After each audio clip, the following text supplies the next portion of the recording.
I'm Sophie from Sojo Animation, and I am doing a new project called Kids Tell the Best Stories, and I'm running workshops in schools to collect spontaneously told stories by little ones.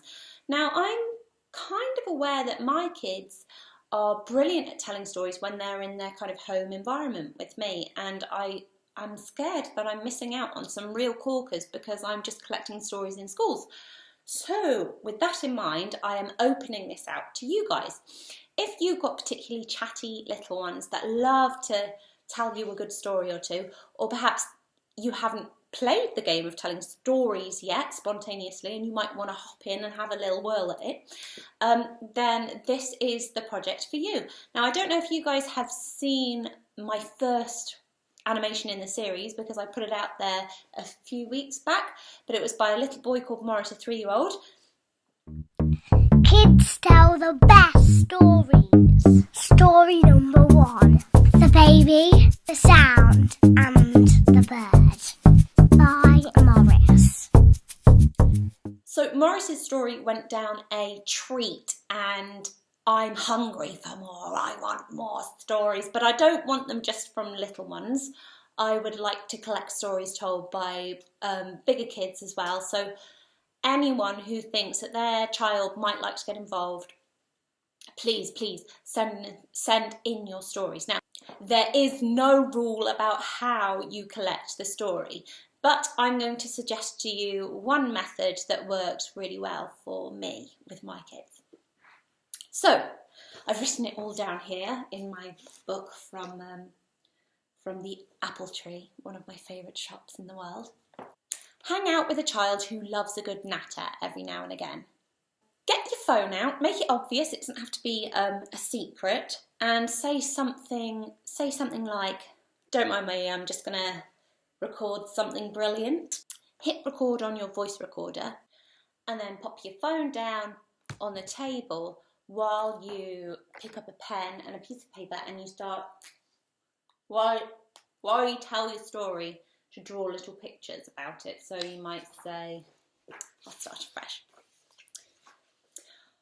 Once upon a time, there was a lovely little bumblebee.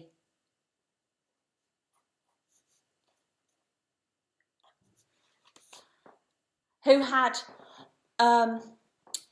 woken up in a particularly bad mood, and he was determined to make everyone who he met in a grumpy mood too. The first person he came across was a daisy. Now, I don't know about you, but in my experience, every daisy I've ever met has always been particularly chirpy, and this particular daisy that the bumblebee came across was in a brilliant mood. She was gushing with happiness, and the bumblebee got really angry that he couldn't put his crossness into her. Blah, blah, blah. So, you get the idea. You tell a story, and while you're telling it, you draw down little ideas about the story, and hopefully the child who you're talking to will think, oh, I think I can have a little go at that. Give me your phone, Mum or Dad. I'm going to get scribbling.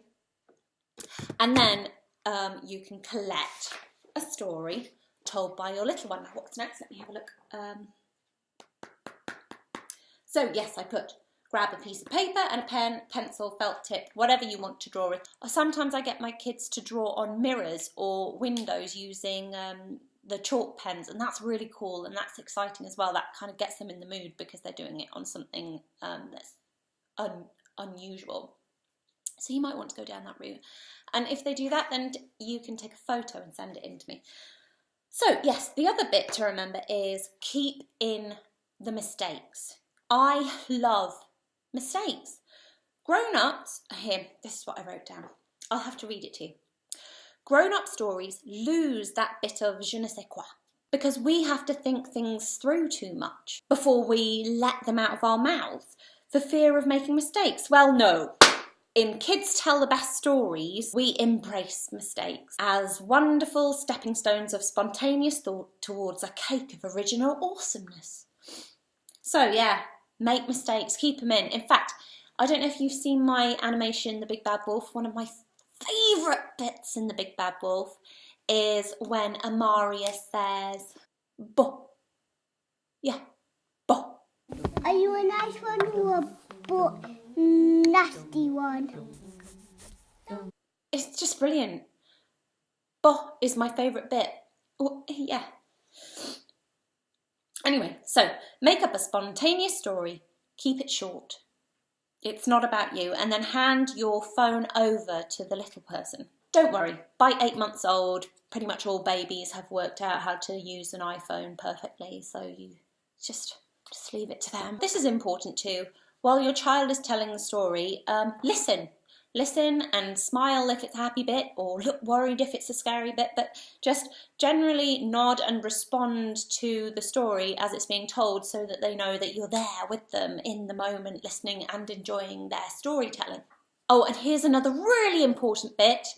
Try not to speak over them at all, because obviously I want to be able to animate some of the stories, and if there is adult voice over the child's voice, that will rule out me being able to pick that particular story. Don't worry about the story making logical sense. Stories don't have to make logical sense. That's one of the brilliant things about stories. So yeah, don't panic about it not having like a nice thread through it in a way that we might decide to tell a story as adults, because sometimes that's just boring. Don't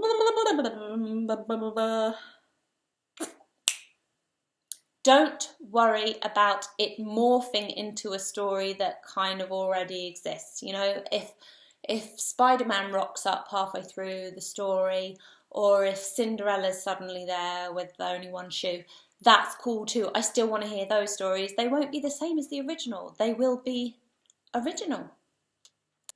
Yeah.